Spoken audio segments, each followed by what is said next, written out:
Ang malipayon unta nga pagtambong og prenup ni Max Michael Pardillo sa iyang anak sa Sarangani Province nakambihan og kasubo human nga usa ang ilahang gisakyan sa mga nalambigit sa Karambula tali sa duha pa kasakyanan sa National Highway Barangay Apopong ning syudad sa Jensan.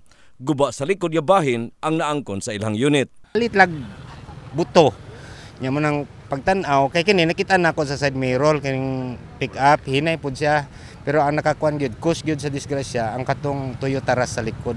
Sa bahin sa driver nga nakabangga sa sakyanan nila Padillo, kauban usab ni ini ang iyang pamilya sa dihang adunay kalit nga milagubo sa likod sa ilahang sakyanan. Hanggan ko sir ba kay gikan mig pulumulok padtog Jensan. So approaching checkpoint, so nagminor nako kay naman po ko gisundan nga views. So wala damha sir, gibanggaan murag nami impact na kon ba.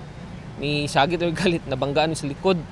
Gisulayan namo og kuha ang kabahin sa driver sa usa pa ka SUV nga may bangga sab sa sakyanan nila Juban apan nagdumili na kini nga mohatag pa og pamahayag. Nahibaluan nga usa ka nagpangalan og Lucia ang driver sa maong sakyanan. Sa bahin sa Traffic Enforcement Unit Jensan, nasayop kini sa pagtamak sa iyang brake.